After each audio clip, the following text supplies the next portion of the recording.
It's coming up to the end of 2025, so I thought I would share with you my top 3 picks from this year because I've actually had really good success with these in my garden.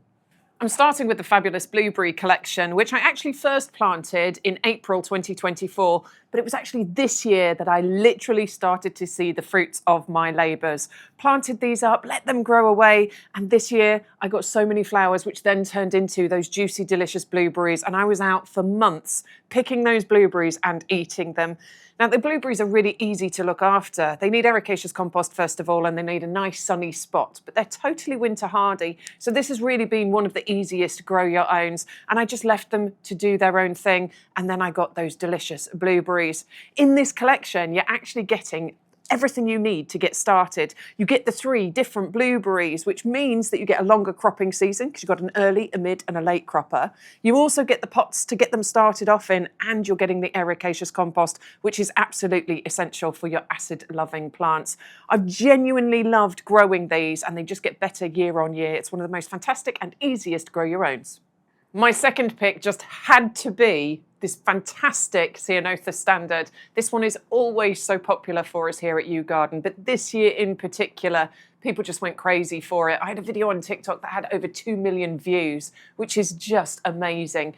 I've always loved Ceanothus, but to have it in this standard form that adds elegance and beauty into the garden, I had to get one myself. And I did earlier on this year. And in May, the top of it got covered in those beautiful blue flowers. But as you'll see, this has actually doubled in size, more than doubled in size. So next year, I'm going to get more than double the amount of flowers. And it's a showpiece. It's the central focal point for your garden in the month of May. But then, of course, it has the evergreen foliage on there as well.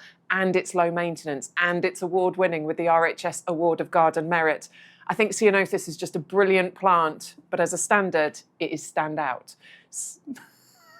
And that's it. It's stand out. Chuckle. End. And my final pick has to be the Prunus triloba. This one is the one that is going to flower for you in springtime. Cherry blossom is just magical. And I've got this in my garden, had it a couple of years now, and every year it just keeps getting bigger and keeps getting better. What I really enjoy about this is that the flowers and the buds actually form on the bare branches.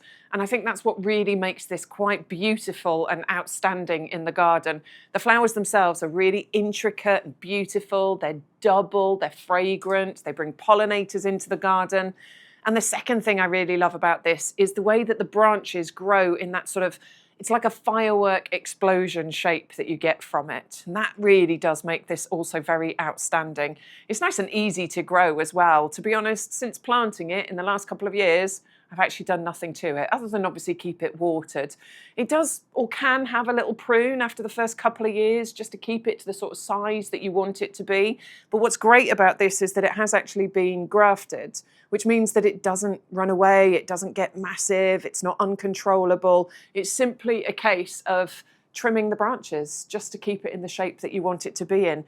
I think cherry blossom is a magical time of the year, and to have one in my garden that remains nice and compact, but definitely looks amazing at that time of year. I'm super excited about it, and so has everybody else been. This has been really popular for us here at YouGarden. So those are my 3 top picks for 2025. It was hard to choose, but these have been outstanding in my garden. Don't forget to let us know which are your favourites for 2025, and let's see if we all get some new ones for 2026.